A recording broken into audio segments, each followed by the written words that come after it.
الحمد للہ وکفا والصلاة والسلام علی عباده الذین اصطفى خصوصاً علی افضلهم وخاتم النبیین محمد الامین وعلی آلہ وصحبہ اجمعین اما بعد فقد قال اللہ تبارک وتعالی کما ورد فی سورة البقرہ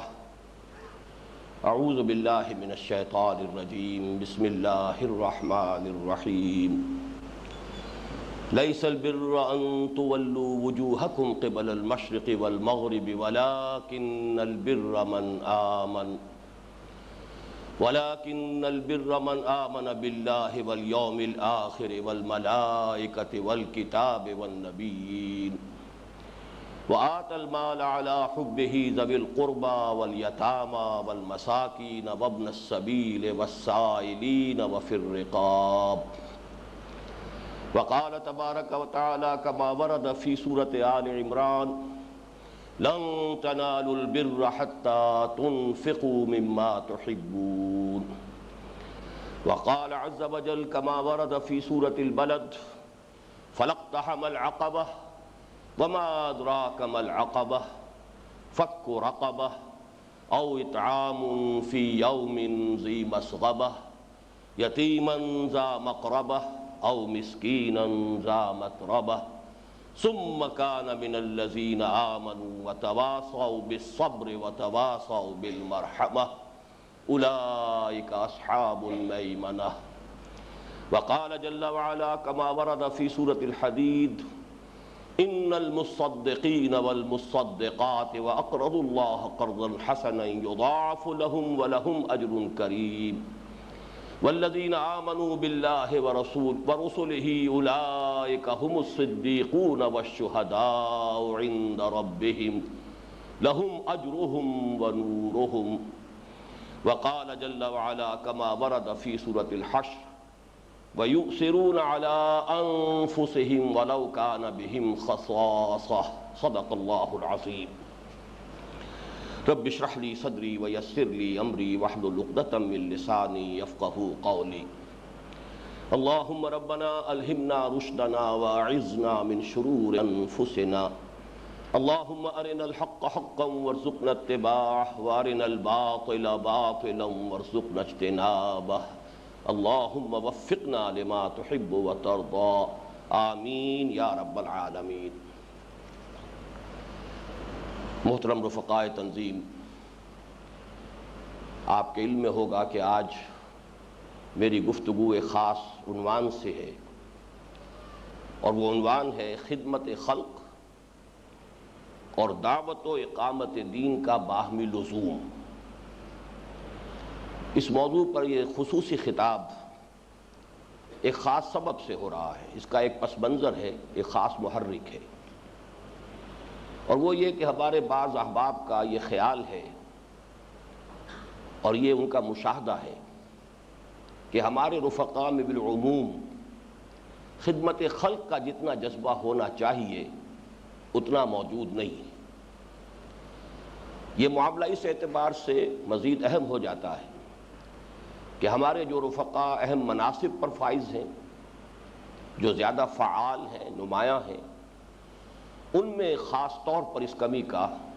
مشاہدہ ہو رہا ہے۔ اس اعتبار سے تشویش کی بات ہے اور ہمیں اس کے بارے میں غور و فکر کرنا چاہیے۔ ہمارے ایک رفیق ہیں جن کی طرف سے یہ بات بار بار میرے سامنے آئی، اور پھر جب میں نے خود اس پر سنجیدگی سے غور کیا تو مجھے معلوم ہوا کہ یہ مشاہدہ اور یہ خیال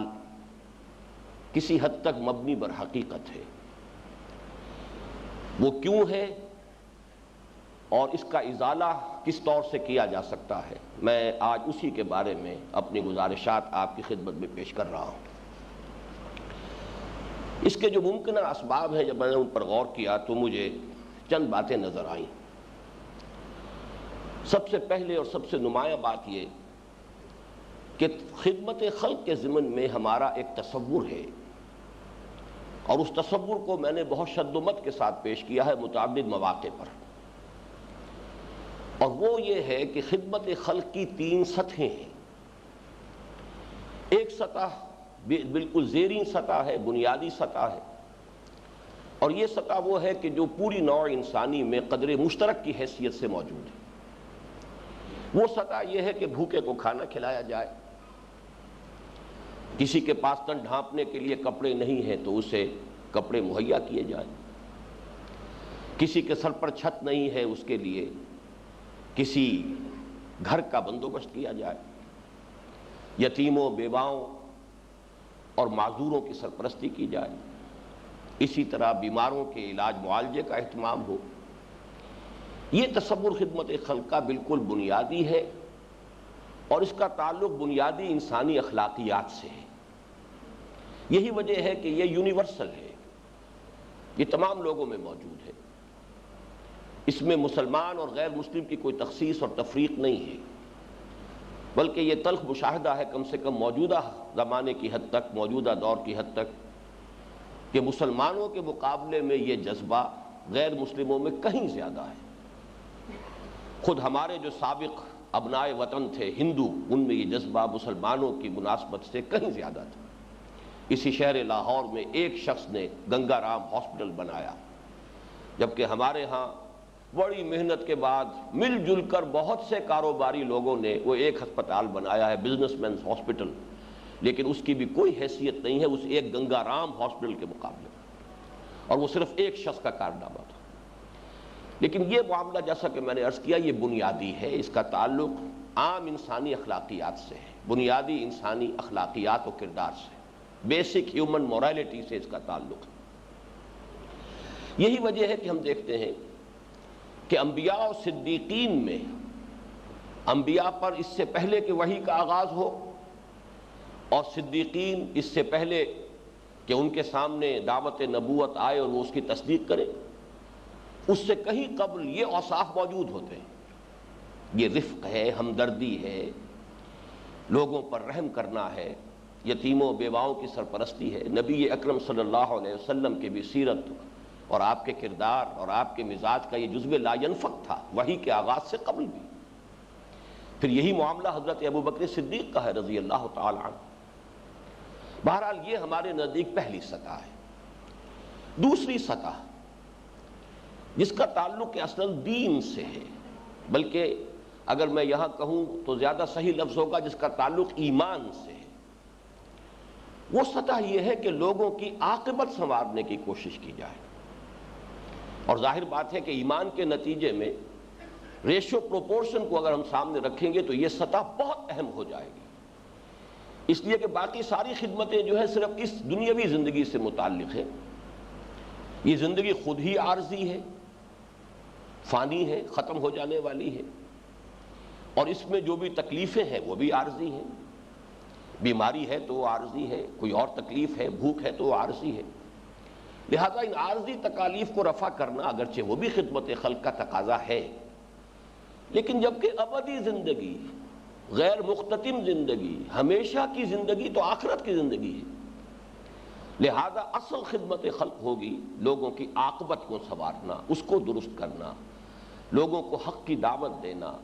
لوگوں کو اللہ کے راستے کی طرف بلانا، بندگی رب کی طرف راغب کرنا۔ یہ ہے اصل خدمت خلق، جس سے ان کی عاقبت سنور جائے، اللہ کے عذاب سے بچ جائیں، ان کی ابدی زندگی جو ہے وہ اگر زیادہ ہمت والے ہوں تو روح و ریحان اس کی کیفیت بن جائے، بجنات النعیم، ورنہ یہ کہ اس سے کمتر بھی فسلام لک من اصحاب الیمین کے درجے میں تو ان کو کامیابی حاصل ہو ہی جائے۔ یہ در حقیقت وہ ہے تصور خدمت خلق جس کا تعلق کلیتاً ایمان کے ساتھ ہے، جس کے نتیجے میں اصل زندگی آخرت کی زندگی قرار پاتی ہے۔ وَإِنَّ الدَّارَ الْآخِرَةَ لَهِيَ الْحَيَوَانُ لَوْ كَانُوا يَعْلَمُونَ۔ چنانچہ حضور صلی اللہ علیہ وسلم کی حیات طیبہ میں بھی ہم نے دیکھا کہ وحی کے آغاز کے بعد پھر آپ کی تمام تر مساعی اسی پر مرکوز ہو گئی، اور حضور نے اس کی شد و مد کے ساتھ تلقین کی کہ حضرت علی سے آپ نے فرمایا یا علی ان یہدی اللہ بک رجلا واحدا خیر لک من حمر النعم، اے علی اگر تمہارے ذریعے سے اللہ تعالیٰ ایک انسان کو بھی ہدایت دے دے تو یہ تمہارے لیے سرخ اونٹوں سے بڑی دولت ہے۔ یہ ہے در حقیقت کہ جو ہمارا تصور خدمت خلق ہے جو ایمان پر مبنی ہے۔ اس کے بعد ایک اور تیسری سطح ہے، اور وہ تیسری سطح بھی اس وقت ہم کہہ سکتے ہیں کہ میں نے اہل تصوف کی جو بعض اصطلاحات کبھی آپ کو بتائی ہیں، سیر الی اللہ، سیر فی اللہ، اور آخری درجہ ہوتا ہے سیر عن اللہ الی اللہ۔ یہاں بھی آپ دیکھیں گے اب آخرت سے پھر دنیا کی طرف رجوع ہو رہا ہے۔ یہ تیسرا لیول جو ہے خدمت خلق کا وہ یہ ہے کہ اس دنیا میں اگر نظام جو قائم ہے وہ ظالمانہ ہے، وہ نظام ایکسپلائٹیٹو ہے، استحصالی ہے، وہ نظام ہے کہ جس کے نتیجے میں ایک جانب جو دولت مند ہے وہ اور دولت مند ہوتے چلے جا رہا ہے، ارتکاز دولت ہو رہا ہے، دوسری جانب فقر ہے، فاقہ ہے، احتیاج ہے، مفلسی ہے، غربت ہے۔ تو اس نظام کو بدلو، یہ مشین جو بھوک پیدا کر رہی ہے اس مشین کو توڑ دو۔ صرف یہ کافی نہیں ہے کہ بھوکوں کو کھانا کھلاتے رہو جبکہ وہ مشین جو ہے جو بھوک پیدا کر رہی ہے جو کہ تو چلتی رہے۔ غلط نظام، ایکسپلائٹیٹو نظام، استبدادی نظام، استحصالی نظام، یہ در حقیقت انسانوں پر ایک مجسم ظلم بن کر مسلط ہو جاتا ہے۔ تو اصل خدمت خلق یہ ہے کہ انہیں ایسے ظالمانہ اور استحصالی نظام کے چنگل سے نجات دلائی جائے۔ اس کا تعلق ہو گیا اقامت دین کے ساتھ، اس کا تعلق ہے دین کے ساتھ۔ میں نے اسی لیے عرض کیا تھا کہ دوسری سطح کا تعلق ہے ایمان کے ساتھ، اور تیسری سطح جو ہے اس کا تعلق ہے اقامت دین کے ساتھ۔ اقامت دین سے ہماری مراد یہی ہے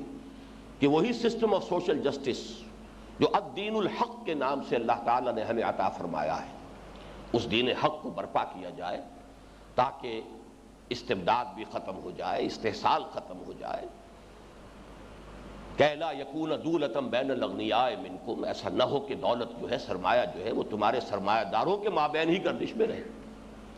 یہ تصور ہے جو میں نے سیر عن اللہ الی اللہ کہ آخرت کے بعد پھر یہ تیسرا درجہ جو ہے اس تصور خدمت خلق کا، وہ پھر اس دنیا کے نظام کی طرف رجوع کر رہا ہے۔ بہرحال ہمارا یہ تصور اپنی جگہ 100% درست ہے، محکم ہے، اس میں کسی درجے میں بھی کسی اعتبار سے بھی ضعف پیدا نہیں ہونا چاہیے۔ لیکن یہ کہ چونکہ پہلا تصور ہر شخص کے علم میں ہے، وہ معلوم ہے، معروف ہے، مشہور ہے، لوگوں کے پیش نظر ہے، مد نظر ہے، لہذا ہم نے اس کو ایمفیسائز نہیں کیا۔ یہ بالکل فطری سی بات ہوتی ہے، جو شے سامنے موجود ہو اس کو پھر ایمفیسائز کرنے کی ضرورت نہیں ہوتی۔ تحصیل حاصل اس کو کہتے ہیں منطق کی اصطلاح میں، کہ جو بہت ہی ایک لایانی فعل ہے، تحصیل حاصل، جو شے پہلے سے حاصل ہے اس کو حاصل کرنے کی کوشش کرنا، یہ تو گویا کہ کسی ایسے ہی شخص کا کام ہو سکتا ہے جس کا توازن ذہنی جو ہے وہ درست نہ رہا۔ تو جو چیز پہلے سے حاصل ہے، معروف ہے، مشہور ہے، متداول ہے، لوگوں کے علم میں ہے، لوگوں کے پیش نظر بھی ہے، مد نظر بھی ہے، تو ظاہر بات ہے کہ ہمارا ایمفیسس اس پر کم ہو گیا۔ ہمارا جو تھرسٹ آف ایمفیسس ہے وہ فطری طور پر، منطقی طور پر رہا ہے دعوت دین، جس سے کہ لوگوں کی عاقبت سنور جائے۔ یہ خدمت خلق جس کے لیے صوفیاء کرام نے نقل وطن کیا، ہجرتیں کی، بالکل غیر ہی نہیں، بالکل یوں سمجھیے کہ مخالف ماحول میں آ کر انہوں نے ڈیرے لگائے اور لوگوں کو اللہ اور اس کے رسول کی طرف دعوت دی۔ یہ خدمت خلق، یہ گویا کہ دعوت دین سے جس کا تعلق ہے، جس کا تعلق فلسفیانہ اعتبار سے ایمان کے ساتھ ہے، تصور حیات کے بارے میں۔ اسی طریقے سے دوسرا تصور دین کو قائم کرنے کا، ہمارا تھرسٹ چونکہ ادھر رہا ہے، لہذا منطقی طور پر ایک عدم توازن پیدا ہونے کی شکل ممکن ہے کہ ہو گئی ہو، اور میرا یہ خیال ہے کہ ہو گئی ہے۔ دوسری بات جس کو میں نے محسوس کیا کہ اس عدم توازن یا ہمارے اندر جو کوئی کمی پیدا ہوئی ہے اس کا ممکنہ سبب ہے، وہ یہ ہے کہ میں نے اس کی بھی نفی کی ہے کہ بعض سیاسی مذہبی جماعتیں صرف اس لیے کہ لوگ زیادہ ووٹ دیں، اس لیے کہ انہیں انتخابات کے میدان میں چونکہ انہوں نے اپنے آپ کو ڈال لیا، تو اب لوگوں کے دلوں کو نرم کرنے کے جذبے کے تحت انہوں نے خدمت خلق کی اجتماعی اسکیمیں شروع کی۔ کوئی موبائل ڈسپنسریز ہیں، کوئی شفا خانے ہیں، کوئی وہ کھالیں جو ہے قربانی کی جمع کر کے کوئی اور انتظام ہو رہے ہیں تاکہ خدمت خلق سے لوگوں کا کچھ رجوع ہو، لوگوں کا تالیف قلب کا معاملہ ہو جائے، لوگ پھر ہمیں اچھا سمجھتے ہوئے ہمیں ووٹ دیں۔ جہاں تک اس کام کے اجتماعی نظم کا تعلق ہے، میں اسے درست نہیں سمجھتا، اور چونکہ بہرحال یہ تنظیم اور تحریک جو ہے اس میں میرے فکر اور مزاج کو ایک فیصلہ کن دخل حاصل ہے۔ وہ تحریکیں اور تنظیمیں کہ جو کسی فرد کی دعوت پر قائم ہوتی ہیں، ان میں لازماً اس فرد کی سوچ جو ہے وہ منعکس ہوتی ہے، ریفلیکٹ کرتی ہے۔ تو چاہے ہمارے ہاں یہ مسئلہ کوئی بہت زیادہ زیر بحث نہیں آیا ہے، لیکن چونکہ میرے فکر کا یہ جزو لازم ہے، اور میں اس کی نفی اس اعتبار سے بھی کرتا رہا ہوں کہ میرے نزدیک یہ اسوہ رسول کے بھی خلاف ہے، اس لیے کہ حضور صلی اللہ علیہ وسلم نے مکے میں خدمت خلق یا رفاع عامہ کی کسی اجتماعی اسکیم کو آپ بروئے کار نہیں لائے، حالانکہ شدید ضرورت تھی کہ جبکہ غلاموں کے طبقے سے جو لوگ ایمان لائے تھے انہیں ستایا جا رہا تھا، انہیں پیٹا جا رہا تھا، انہیں مارا جا رہا تھا، انہیں گلیوں میں گھسیٹا جا رہا تھا، انہیں تپتی ہوئی آگ پر انگاروں پر لٹایا جا رہا تھا۔ ضرورت محسوس ہوتی تھی اور ہوئی ہوگی کہ کوئی اجتماعی فنڈ قائم کیا جائے، کوئی ایک اجتماعی تحریک چلائی جائے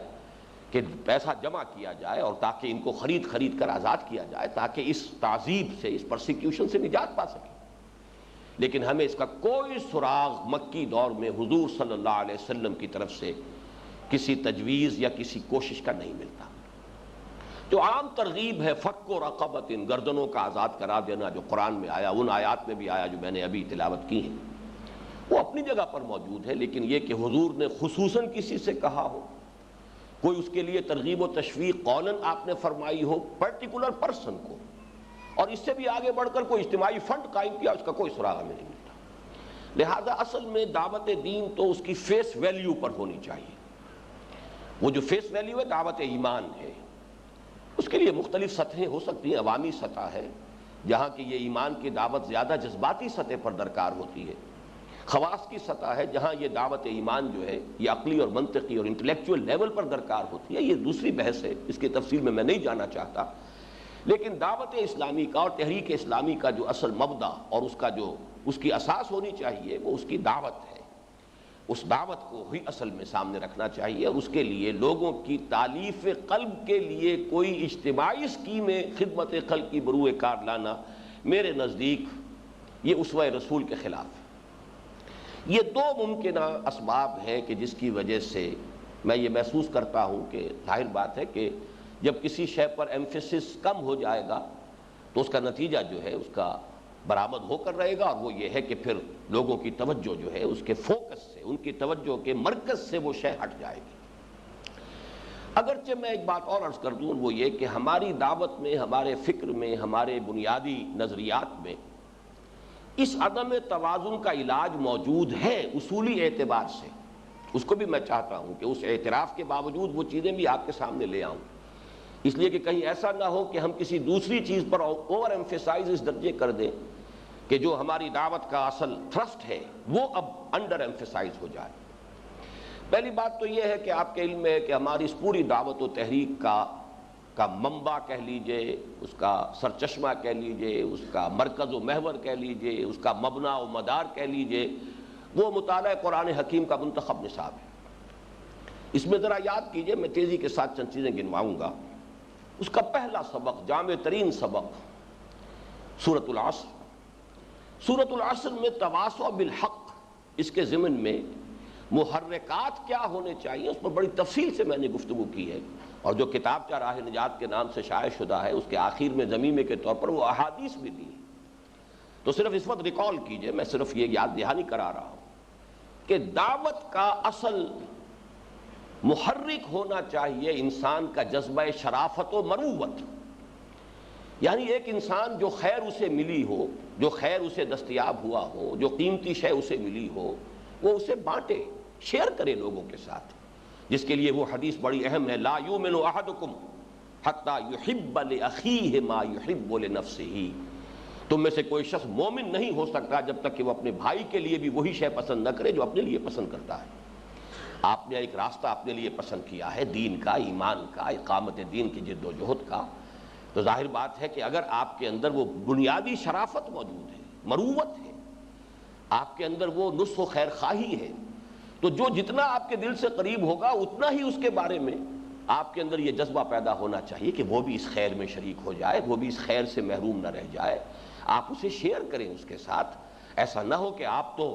بھلائی جو ہے وہ سمیٹتے چلے جائیں اور آپ کے بھائی بند، آپ کے اعزاء و اقربا، آپ کی اپنے اہل و عیال، آپ کی بیوی اور آپ کے بچے جو اسے محروم رہ جائیں۔ اور دوسرے یہ کہ اقامت دین کی جد و جہد میں دوسرا جذبہ ہے جو بہت اہم ہے، اور وہ ہے غیرت و حمیت، غیرت حق، حمیت حق، کہ جس شے کو حق سمجھا ہے اسے پامال دیکھ کر، مغلوب دیکھ کر انسان کی رگ حمیت اور رگ غیرت پڑھ کے، جس کے لیے وہ حدیث ہم نے بہت عام کی ہے، وہ حدیث قدسی کہ اللہ تعالیٰ نے حضرت جبرائیل کو حکم دیا، اللہ عز و جل الی جبرائیل علیہ الصلوۃ والسلام ان اقلب مدینۃ کذا و کذا باہلھا، کہ فلاں فلاں بستیوں کو اس کے رہنے والوں سمیت تلپٹ کر دو، الٹ دو۔ قال فقال، حضور فرماتے ہیں کہ اس پر حضرت جبرائیل نے عرض کیا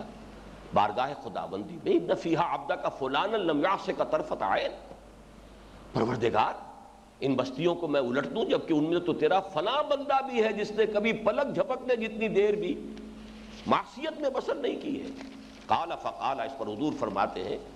کہ اللہ تعالیٰ نے ارشاد فرمایا اقلبھا علیہ وعلیہم، الٹو اس بستی کو، پہلے اس پر پھر دوسروں پر۔ اور اس کی وجہ کیا ہے؟ فإن وجہہ لم یتمعر فی ساعۃ قط،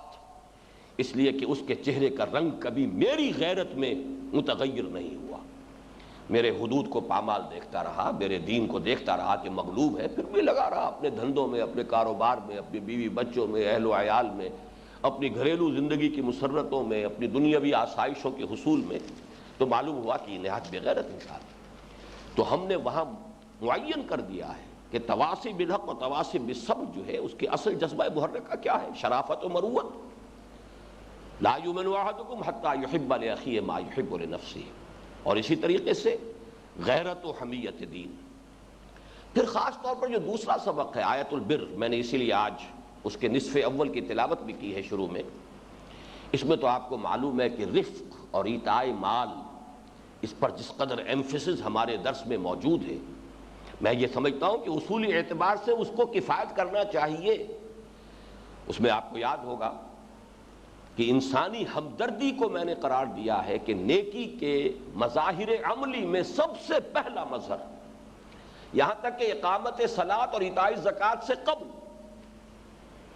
وہ اصل مظہر کیا ہے؟ ایتاء مال۔ وآت المال علی حبہ ذوی القربى والیتامى والمساکین وابن السبیل والسائلین وفی الرقاب۔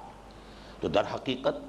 جو عملی نیکی ہے اس کا مظہر اول جو ہے وہ انسانی ہمدردی کا جذبہ ہے۔ چنانچہ ایک حدیث تو وہ ہے جو آپ کو یاد ہوگا کہ میں نے ہمیشہ آپ کو سنائی ہے، آج میں اس کا پورا متن اس کے حوالے کے ساتھ آپ کو سنا رہا ہوں۔ وعن جریر بن عبد اللہ رضی اللہ عنہ قال سمعت رسول اللہ صلی اللہ علیہ وسلم قال یقول، حضرت جریر بن عبد اللہ فرماتے ہیں رضی اللہ تعالی عنہ کہ میں نے خود سنا اللہ کے رسول صلی اللہ علیہ وسلم کو یہ فرماتے ہوئے، من یحرم الرفق یحرم الخیر کلہ، جو شخص دل کی نرمی سے محروم ہو گیا وہ کل کے کل خیر سے محروم ہو گیا۔ اگر دل کی نرمی نہیں ہے، کسی کو تکلیف میں دیکھ کر آپ کا دل جو ہے اس کے اندر گداز پیدا نہیں ہوا ہے، رقت پیدا نہیں ہوئی ہے، آپ اگر قادر ہوں، آپ کے لیے ممکن ہو کہ اس کی اس تکلیف کو رفع کر سکیں،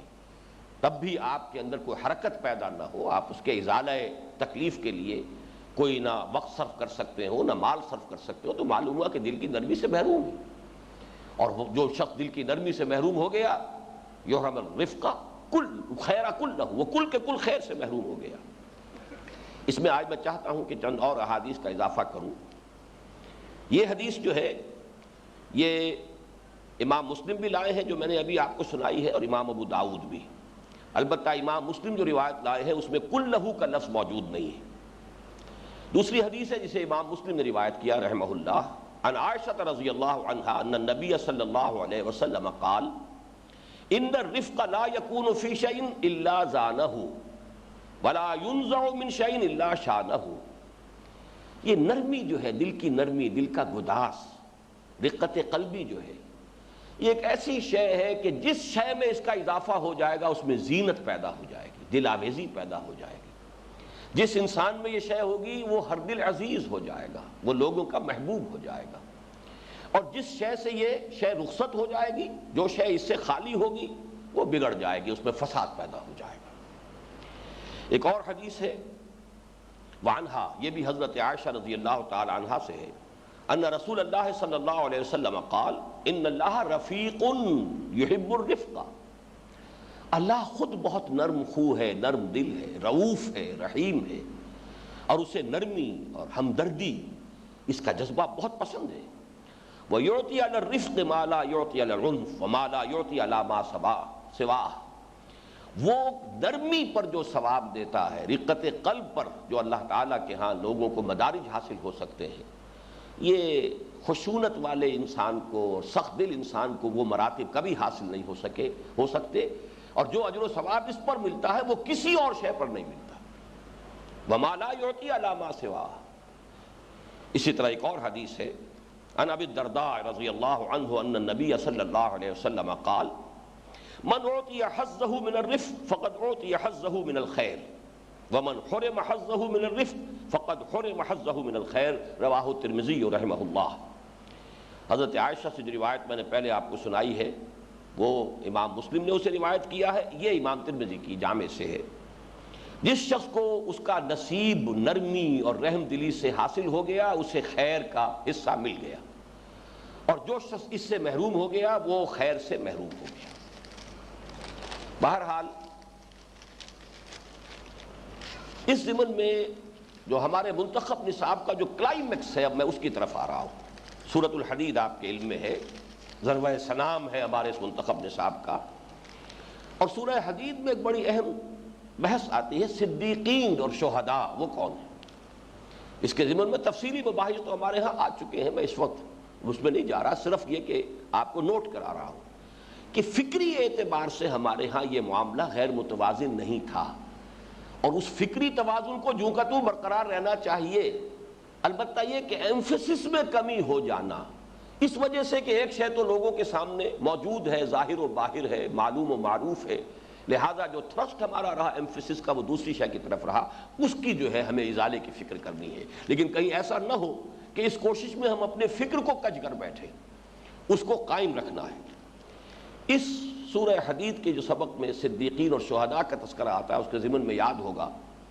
کہ ایک تو وہ آیت مبارکہ جو ہے، جو آیات مبارکہ جو سورہ بلد کی ہے، وہ میں نے ہمیشہ کوٹ کی ہے کہ خیر اور نیکی اور صدیقیت سے روک لینے والی شے، جو بریک سے جس کو میں نے تعبیر کیا، وہ کیا ہے؟ انسان میں اس جذبہ ہمدردی کا فقدان، مال کی محبت۔ فلقتحم العقبہ، بڑے شکوے کے انداز میں اللہ تعالیٰ فرما رہے ہیں ہم نے تو انسان کو یہ دیا، یہ دیا، یہ دیا، لیکن وہ گھاٹی کو عبور نہ کر سکا، ایک باٹل نیک ہے، اس سے گزر نہیں سکا۔ اور وہ گھاٹی، وہ باٹل نیک کون سی ہے؟ فک و رقبہ، گردنوں کا چھڑا دینا۔ اب گردنوں کا چھڑا دینے میں غلامی سے آزاد کر دینا بھی ہے، کوئی شخص قرض کے بوجھ تلے آ گیا ہے اس کو اس بوجھ سے نجات دلانا بھی ہے، اور کوئی شخص کسی اور مخمصے میں ہے، کسی اور الجھن میں گرفتار ہو گیا ہے، یہ ساری چیزیں گردن کے چھڑا دینے کے اندر شامل ہیں۔ فک و رقبہ، اور اطعام فی یوم ذی مسغبہ، یا قحط کے دنوں میں کھانا کھلانا، جبکہ اپنے لیے بھی لالے پڑتے نظر آ رہے ہوں، اپنا سٹاک بھی ختم ہوتا نظر آ رہا ہو، اس وقت جو ہے اطعام فی یوم ذی مسغبۃ یتیما ذا مقربۃ او مسکینا ذا متربہ، یتیم کو کہ جو قرابت دار بھی ہے اور مسکین کو جو خاک میں رل رہا ہے۔ ثم کان من الذین آمنوا، یاد ہوگا میں اس ثم پر ہمیشہ بہت زور دیتا رہا ہوں، جن لوگوں میں یہ وصف پہلے سے موجود ہو اور پھر وہ ایمان لائیں، کیا کہنے، پھر تو وہ صدیقیت کے مقام پر فائز ہو جائیں گے۔ ثم کان من الذین آمنوا وتواصوا بالصبر وتواصوا بالمرحمہ اولئک اصحاب المیمنہ، جن میں یہ وصف ہے،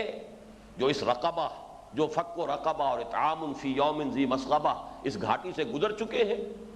جنہوں نے یہ بریک اپنی فطرت میں سے، اپنی شخصیت میں سے کھول لیا ہے۔ اب ایمان کا جو ایکسیلریٹر اگر دبے گا تو پھر اب جو ہے ان کی گاڑی جو ہے فراٹے بھرے گی اور وہ ترقی کی منازل طے کریں گے، اور صدیقیت کا رتبہ جو ہے وہ بھی ان کے پہنچ میں ہے، وہاں تک رسائی ممکن ہے۔ اولئک اصحاب المیمنہ۔ پھر یہی بات جو ہے سورہ حدید میں جو آئی، ان المصدقین والمصدقات واقرضوا اللہ قرضا حسنا یضاعف لهم ولهم اجر کریم والذین آمنوا باللہ ورسلہ اولئک هم الصدیقون والشہداء عند ربہم لهم اجرہم ونورہم۔ صدقہ دینے والے مرد، صدقہ دینے والی عورتیں، یہ ہے لوگوں کے لیے خیرات، صدقہ، لوگوں کی تکلیفیں بانٹنے کے لیے، لوگوں کی بھوک اور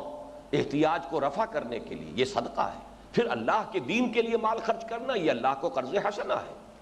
تو جب بھی ایک کوئی شخص، کوئی مرد ہو یا عورت، اگر ان دونوں اعتبارات سے وہ دونوں ہاتھوں سے، بل یداہ مبسوطتان جیسے آیا اللہ تعالیٰ کے، تو دونوں ہاتھ کھلے ہوئے ہیں، تو جس شخص کے یہ دونوں ہاتھ کھل گئے ہوں، صدقہ و خیرات بھی ہو، اللہ کے دین کے لیے انفاق بھی ہو، اللہ کو قرض حسنہ بھی دیا جا رہا ہو، یضاعف لہم ولہم اجر کریم، ان کے لیے تو اجر جو ہے دوہرا ہوتا رہے گا، ان کا دیا ہوا مال بھی جو ہے بڑھ چڑھ کر انہیں واپس ملے گا، اجر کریم ہوگا۔ والذین آمنوا باللہ ورسولہ، اور ایسے لوگ اب اگر ایمان کی تجدید کریں، یہاں میں یہ لفظ استعمال کر رہا ہوں، تجدید ایمان، وہ اب اپنے ایمان کو اثر نو تازہ کریں، اپنی کشت قلب میں ایمان کا بیج اثر نو ڈالیں، فَأُولَٰئِكَ هُمُ الصِّدِّيقُونَ وَالشُّهَدَاءُ عِندَ رَبِّهِمْ لَهُمْ أَجْرُهُمْ وَنُورُهُمْ، تو یہی صدیقین اور شہداء کے منصب پر فائز ہوں گے، ان کے لیے ان کا اجر بھی محفوظ اور ان کا نور بھی محفوظ۔ بہرحال یہ ہمارے اس پورے فکر کے اندر، جیسا کہ میں نے عرض کیا ہے، فکری اعتبار سے اس توازن کی کمی نہیں ہے۔ دوسرے پہلو سے بھی میں آپ کو توجہ دلانا چاہتا ہوں کہ تنظیم اسلامی کی قرارداد تاسیس میں بھی ہم نے اس کی بڑی ہی واضح صراحت کی تھی، اس کا میں آج پھر حوالہ یہاں پڑھ دینا چاہتا ہوں آپ کے سامنے۔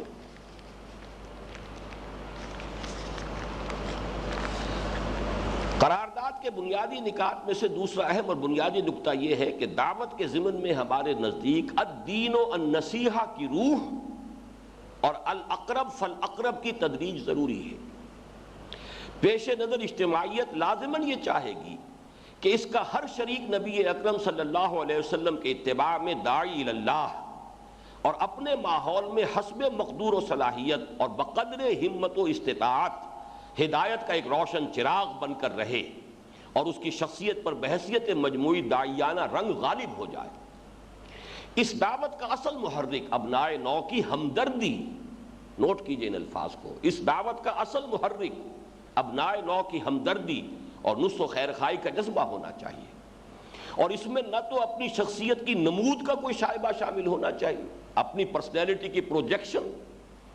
اپنے علمیت کا روب گانٹھنا، اپنی اخلاقی برتری کا جو ہے سکہ دوسروں کے اوپر جمانا، معاذ اللہ ثم معاذ اللہ۔ یہ تو وہ شے ہے، حضور کی ایک حدیث ہے، پورا متن تو مجھے اس وقت یاد نہیں ہے، جو علم حاصل کرتا ہے لِیُمَارِیَ بِهِ الصُّفَہَاءَ وَیُجَارِیَ بِهِ الْعُلَمَاء، تاکہ میں عالم بن جاؤں تو علماء کی محفل میں بیٹھ کر ان سے گفتگو کر سکوں، اور جو بے علم ہے، ناواقف ہے، ان پر روب گانٹ سکوں، ان کے اوپر خوب اپنا روب ڈال سکوں۔ تو فَلْيَتَبَوَّأْ مَقْعَدَهُ مِنَ النَّارِ، اسے چاہیے کہ جہنم میں اپنی سیٹ ریزرو کروا لے، گویا کہ اس نے اپنے اس طرز عمل سے اس نے اپنا ٹھکانہ جہنم میں بنا لیا ہے۔ حالانکہ وہی طلب علم جو ہے اس کا جو مقام اور مرتبہ ہے وہ بے شمار احادیث کے حوالے سے ہمارے سامنے ہے کہ رات بھر کا قیام اور ہر روز کے روزے سے کہیں زیادہ افضل یہ ہے کہ ایک ساتھ انسان جو ہے علم کے پڑھنے پڑھانے میں بسر کرے۔ یہ ہے ریشو پروپورشن کا معاملہ۔ لیکن یہ کہ وہی علم اگر اس بدنیتی کے ساتھ ہو رہا ہے کہ اپنی ذات کی پروجیکشن مقصود ہے، تو اس میں نہ تو اپنی شخصیت کی نمود کا کوئی شائبہ شامل ہونا چاہیے، نہ طلب جاہ کا، حتیٰ کہ اللہ، رسول اور شریعت کی وفاداری کے جذبے کے تحت اگر کبھی کسی فرد، گروہ یا ادارے پر تنقید کی نوبت آ جائے تو اس میں بھی ہمدردی اور دل سوزی غالب رہے اور ذاتی رنجش و انتقام نفس کا کوئی شائبہ نہ پیدا ہونے پائے۔ یہ وضاحتیں ہمارے ہاں موجود ہیں، لیکن اس کے باوجود جیسا کہ میں نے عرض کیا، میں تسلیم کرتا ہوں کہ بالفعل ہمارے ہاں ایک عدم توازن موجود ہے۔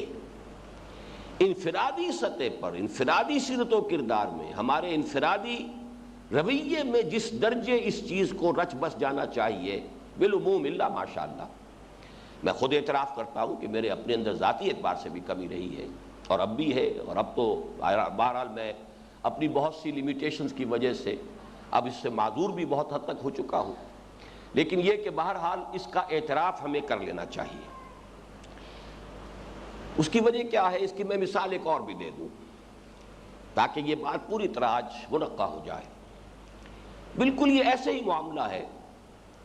کہ جیسے ہمارے کارکن، ہمارے رفقا جلسہ ہو اس کے لیے بھاگ دوڑ کرتے ہیں اور پسینوں میں شرابور ہو گئے ہوتے ہیں، دن بھر کی محنت و مشقت جھیلتے ہیں، کوئی مظاہرہ ہو رہا ہو اس میں ذوق و شوق کے ساتھ شریک ہوتے ہیں، اس میں وہ اٹھا کر کتبے جو ہیں کافی دیر تک جو ہے سڑکوں پر چلتے بھی ہیں۔ لیکن ہمارے سامنے یہ بات آئی کہ ذاتی رابطہ اس کی طرف اتنی توجہ نہیں ہے، عدم توازن ہے۔ اس کا احساس ہوا، اس کا ادراک ہوا، اسی لیے اب آپ کے علم میں ہے کہ ہم نے اس پر زیادہ ایمفیسس ڈالا ہے کہ انفرادی رابطہ، اس ابھی قرارداد تاسیس کے بھی جو الفاظ میں نے آپ کو پڑھ کر سنائے، ہر فرد اپنی جگہ پر ایک چھوٹا سا داعی بن جائے، اور الاقرب فالاقرب۔ یہ ہم مال روڈ پر اگر جا رہے ہیں اور لوگوں کے سامنے کچھ مظاہرہ کر رہے ہیں تو یہ بھی ایک دعوت ہے، لیکن وہ سب ہمارے اجنبی لوگ ہیں۔ ہمارے اپنے گھر میں اگر وہ دعوت نہ ہو رہی ہو، اگر اپنے بھائیوں کو اور عزیزوں کو ہم وہ دعوت نہ دے رہے ہیں، تو معلوم ہوا کہ something is wrong somewhere، کہیں نہ کہیں کوئی غلطی ہے، کوئی پیتھولوجی ہے۔ یہ صحت کی علامت نہیں ہے، مرض کی علامت ہے، لیکن بالفعل تو ہے۔ ہم نے محسوس کیا ہے کہ اجتماعات کے لیے، جلسوں کے لیے بھاگ دوڑ، لیکن یہ کہ انفرادی رابطہ اس کی طرف توجہ نہیں۔ یہی وجہ ہے کہ ہم نے اب فیصلہ کیا ہے کہ ہفتے وار اجتماعات کی تعداد کم کی جائے، اور یہ کہ انفرادی رابطے کے اوپر لوگوں کو زیادہ آمادہ کیا جائے، اکسایا جائے، اور اس کو خاص طور پر مانیٹر کیا جائے تنظیمی سطح پر کہ لوگ انفرادی سطح پر دعوت کا کام کس حد تک کر رہے ہیں۔ تو یہ حالانکہ یہ بھی نوٹ کر لیجئے کہ ہماری قرارداد تاسیس میں یہ جملے بھی موجود ہیں۔ آج میں جب پڑھ رہا تھا تو بہرحال اللہ کا شکر کرتے ہوئے دل میں یہ احساس بھی پیدا ہوا کہ اس قدر واضح اور اتنی جامع باتیں الحمدللہ کہ ابتدا ہی میں اللہ تعالیٰ نے ہمیں سجھا دی تھی۔ دین کی تائید و نصرت اور شہادت و اقامت یقیناً فرائض دینی میں سے ہیں، لیکن ان کے لیے کوئی ایسی اجتماعی جدوجہد ہرگز جائز نہیں جو افراد کو ان کے اصل نصب العین سے غافل کر کے انہیں محض ایک دنیاوی انقلاب کے کارکن بنا دے۔ چنانچہ پیش نظر اجتماعیت میں اولین زور افراد کی دینی و اخلاقی تربیت پہ دیا جائے گا، اور اس امر کا خصوصی اہتمام کیا جائے گا کہ اس کے تمام شرکاء کے دینی جذبات کو جلا حاصل ہو، ان کے علم میں مسلسل اضافہ ہوتا رہے، ان کے عقائد کی تصحیح و تطہیر ہو، عبادات اور اتباع سنت سے ان کا شغف اور ذوق و شوق بڑھتا چلا جائے، عملی زندگی میں حلال و حرام کے بارے میں ان کی حس تیز تر اور ان کا عمل زیادہ سے زیادہ مبنی بر تقویٰ ہوتا چلا جائے، اور دین کی دعوت و اشاعت اور اس کی نصرت و اقامت کے لیے ان کا جذبہ ترقی کرتا چلا جائے۔ یعنی یہ چیزیں متوازن انداز میں آگے بڑھنی چاہیے۔ یہ اصول موضوعہ کی حیثیت سے ہمارے سامنے اول روز سے ہے۔ اس سب کے باوجود جیسا کہ میں نے عرض کیا، ہو جاتی ہے کمی بیشی۔ مجھے حدیث کے وہ الفاظ یاد آ رہے ہیں، ان هذه القلوب لا تصدع كما يصدع الحديد اذا اصابه الماء۔ ان دلوں پر زنگ آ ہی جاتا ہے، یہ جو قلوب انسانی ہے ان پر زنگ آ ہی جاتا ہے، لا تصدع کما یصدع الحدید اذا اصابہ الماء، جیسے کہ لوہے پر زنگ آ جاتا ہے جب اس پر پانی پڑتا رہے۔ تو معلوم ہوا کہ ان چیزوں کے اندر تحریکوں میں کسی درجے میں عدم توازن کا پیدا ہونا ایک بالکل طبیعی سا معاملہ ہے۔ اس میں مبارک ہیں وہ لوگ جو اس کمی کا ادراک کریں، اس کا احساس کریں، پھر اس احساس کو اجتماعی سطح پر اجاگر کرنے کی کوشش کریں، اور بڑا مبارک ہوگا جذبہ اگر ہم اپنے کانوں کو کھلا رکھیں اور ایسی کوئی بات سامنے آئے تو اس پر توجہ کریں، اس پر غور کریں۔ اگر کسی چیز کی طرف ہماری توجہ کم ہو گئی ہے تو اگر کسی نے توجہ دلائی ہے تو اس کے ہم شکر گزار ہوں، اور اللہ تعالی ہمارے اندر قبول حق کی وہ صلاحیت برقرار رکھے کہ جب جو بات بھی سامنے آئے اگر وہ حق ہے تو اسے قبول کیا جائے، اگر ہمارے اندر کوئی کمی ہے، کوتاہی ہو گئی ہے تو اس کا اعتراف ہو، اور پھر اس کی تلافی کے لیے اور اس کے ازالے کے لیے تدبیر اختیار کی جائے۔ اب میں آ رہا ہوں اس بات کی طرف کہ اس کے ازالے کی شکل کیا ہے۔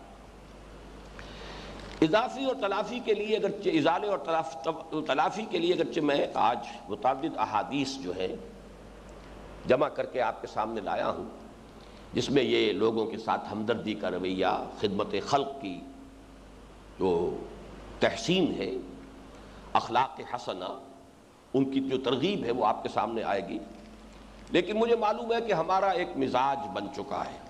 وہ مزاج بھی اپنی جگہ پر اصلاً غلط نہیں ہے، صحیح ہے، لیکن یہ کہ اس مزاج کا ایک تقاضا ہے جو پورا کرنا پڑتا ہے۔ محض واعظ اگر ہم کہیں تو عام طور پر ہمارے ساتھی اس سے زیادہ اثر پذیر نہیں ہوتے جب تک کہ اس کے ساتھ تجزیہ نہ ہو، اس کا پورا جو ہے منطقی اور استدلالی پس منظر بھی سامنے نہ آئے۔ تو اسی لیے میں نے آج خصوصی محنت کی ہے کہ میں اس مسئلے میں محض ایک واعظ کہنے پہ اکتفا نہ کروں، بلکہ یہ کہ میں پورا تجزیہ کر کے، جائزہ لے کر کے، اصل اس کے اسباب یہ ہیں جو میں نے آپ کے سامنے رکھے، ممکنہ اسباب یہ ہیں، کہ ہمارے ہاں ایک اس طرح کا شفٹ آف ایمفیسس ہوا ہو، اور یہ طبعی ہوتا ہے، فطری ہوتا ہے۔ لہذا اب اس کے ازالے کے سلسلے میں بھی گہرے تجزیے کی بھی ضرورت ہوگی، اور مزید یہ کہ اس کے لیے عقلی اور منطقی اساس فراہم کرنی ضروری ہوگی، اور اس کے لیے جو منطقی اور عقلی اساس ہے وہ اس مشہور حدیث سے ہمیں ملتی ہے کہ جس سے تمام محدثین نے الا ماشاءاللہ اکثر و بیشتر محدثین نے جو مجموعہ احادیث مرتب کیے ہیں ان کا آغاز اسی حدیث سے کیا، نہایت مشہور حدیث۔ حضرت عمر رضی اللہ تعالیٰ عنہ سے اس کے راوی ہیں، عن عمر بن الخطاب رضی اللہ تعالیٰ عنہ قال قال رسول اللہ صلی اللہ علیہ وسلم انما الاعمال بالنیات وانما لكل امرئ ما نوى فمن كانت هجرته الى الله ورسوله فهجرته الى الله ورسوله ومن كانت هجرته الى دنيا يصيبها او امرأة ينكحها او يتزوجها فهجرته الى ما هاجر اليه متفق عليه۔ تمام اعمال کا دار و مدار نیتوں پر ہے، اور یہاں یہ حدیث متعدد مواقع پر زیر درس آئی ہے ہمارے ہاں۔ یہاں اگرچہ اعمال کا لفظ آیا ہے تو عام طور پر تو یہ عام ہو جائے گا تمام افعال کے لیے، چاہے وہ خیر کے ہوں چاہے شر کے ہوں، لیکن اس حدیث میں خاص طور پر ضرورت ہے کہ پیش نظر نیکی کے اعمال، بدی کا معاملہ جو ہے اس میں یہ بات زیر بحث نہیں آئے گی۔ اصل شے کیا ہے؟ منکرات نہیں، جو بھی معروف ہے، نیکی کے کام ہے، بھلائی کے کام ہے، ان سب کے بارے میں فرمایا جائے انما الاعمال بالنیات، ان کا دار و مدار کل کا کل نیتوں پر ہے، اور ہر انسان کو صرف وہی کچھ ملے گا جس کی کہ اس نے نیت کی ہو۔ اب ہجرت ان افعال میں سے ہے، ان اعمال میں سے ہے کہ جن کے بارے میں حدیث میں آیا ہے کہ سابقہ پوری زندگی کے گناہوں کا وہ کفارہ بن جاتے ہیں۔ ایک کفر سے اسلام میں آنا، دوسرے ہجرت، اور تیسرے حج مبرور، یہ عام بھی کیا ہے حضور نے اور اللہ تعالیٰ نے، تاکہ یہ کہ جس کی زندگی میں یہ مراحل آئے ہی نہ ہو، کوئی تحریک کی فرض کیجئے کہ کوئی شکل ایسی بنی ہی نہیں کہ ہجرت تک مرحلہ پہنچ جائے، لگا ہوا ہے دعوت میں اقامت میں، لیکن ترک وطن کی ابھی کوئی نوبت نہیں آئی ہے، تو وہ بھی شخص محروم نہ رہ جائے اس سے، تو حج مبرور۔ تو میں اس حج کے حوالے سے آپ کے سامنے رکھ رہا ہوں کہ اس ہجرت میں بھی فرمایا گیا کہ ظاہری تو عمل یہی ہے کہ مکے کو چھوڑ کر مدینے لوگ آ گئے، لیکن اصل موٹیویشن کیا تھی، اصل محرک عمل کیا تھا، اصل جذبہ محرکہ کیا تھا؟ آیا واقعتاً صرف اللہ اور اس کے رسول کا حکم؟ اگر ایسا ہے تو تہنیت ہے، مبارکباد ہے، فہجرتہ الی اللہ ورسولہ، اس کی ہجرت اللہ اور اس کے رسول کے حساب ہی میں شمار ہو جائے گی۔ لیکن ہو سکتا ہے فرض کیجئے کوئی شخص محسوس کرے، کوئی کاروبار کرتا تھا، اس کے سارے گاہک ہجرت کر کے چلے گئے، اب میں بھی کیا کروں، یہاں تو میرے کسٹمرز نہیں رہے، وہ بھی جا رہا ہے، الی دنیا یصیبھا اب امرأۃ ینکحھا او یتزوجھا، دو روایات مختلف میں یہ لفظ آیا ہے اختلاف کے ساتھ۔ کسی خاتون سے محبت سی، اس سے نکاح کرنا چاہتے تھے، چونکہ وہ ہجرت کر کے چلی گئی ہیں، اب یہ بھی وہ الفاظ پھر میری زبان پر آ گئے، کچے دھاگے سے بندھے ہوئے یہ بھی ہجرت کر رہے ہیں، تو ان کی ہجرت پھر اللہ اور اس کے رسول کے لیے شمار نہیں ہوگی۔ فہجرتہ الی ما ہاجر الیہ، تو اس کی ہجرت جو ہے پھر اسی حساب میں شمار ہوگی جس کے لیے کہ اس نے ہجرت کی ہے۔ اس حوالے سے ہمیں جائزہ لینے کی ضرورت ہے۔ ہمارا اصل جذبہ محرکہ واقعتاً اللہ کی رضا کا حصول اور آخرت کی فلاح بن چکا ہے یا نہیں؟ ہماری دعوتی سرگرمی کا اصل جذبہ محرکہ وہ نصح و خیر خواہی ہے یا نہیں؟ ہماری یہ ساری بھاگ دوڑ کسی ذات کے نمو کے لیے یا نمود کے لیے، اپنی شخصیت کی ترقی یا ارتقاء یا اس کی پروجیکشن اور اس کے ظہور کے لیے، یا محض ایک ذوق بزم آرائی، انجمن سجانا اور بزم آرائی جو ہے یہ بھی کچھ ذوق ہوتا ہے، کہیں اس ذوق کی تسکین تو نہیں کر رہے، کہیں کوئی اور جو ہے حب جاہ تو نہیں ہے جو اندر، شہرت کا کوئی جذبہ تو نہیں ہے جو اندر ہی اندر جو ہے وہ اصل میں حرکت کے اوپر آمادہ کر رہا ہو؟ اس کا بہت گہرا جائزہ لینے کی ضرورت ہے۔ پھر اگر ہماری ساری دعوتی اور اقامت دین کی جد و جہد کی ساری سرگرمی اگر اللہ اور اس کے رسول کے حکم کے تحت ہے، اللہ کے رضا کے حصول کے لیے ہے، آخرت کی فلاح کے لیے ہے، اور خلق خدا کی نصح و خیر خواہی کے لیے ہے، تو انفرادی سطح پر وہ نصح و خیر خواہی کیوں ظہور میں نہیں آ رہی؟ اگر انفرادی سطح پر،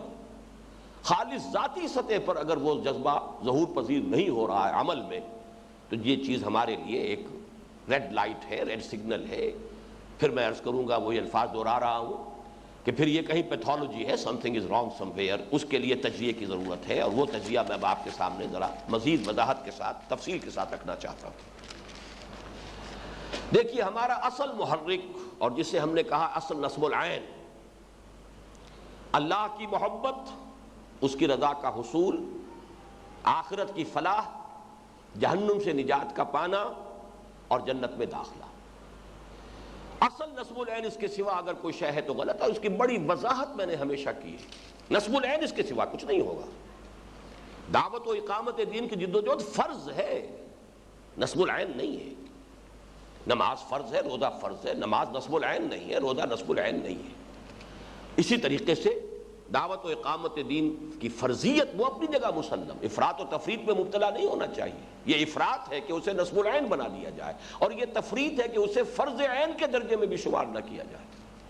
ہمیں اس میں معتدل راستہ اختیار کرنا ہے کہ یہ فرض تو ہے، نصب العین نہیں ہے۔ نصب العین اللہ کی رضا، اللہ کی محبت کا جذبہ محرکہ، والذین آمنوا اشد حبا للہ، اور یہی بات آیت البر کے درس میں بھی آتی ہے کہ ایمان کا ذکر آیا کیوں ہے وہاں، وَلَٰكِنَّ الْبِرَّ مَنْ آمَنَ بِاللَّهِ وَالْيَوْمِ الْآخِرِ وَالْمَلَائِكَةِ وَالْكِتَابِ وَالنَّبِيِّينَ،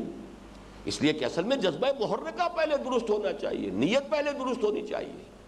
نیکی کے لیے جذبہ محرکہ کون سا ہے؟ خیرات اور صدقات کے لیے جذبہ محرکہ کون سا ہے؟ وہ ایمان باللہ، ایمان بالآخرہ،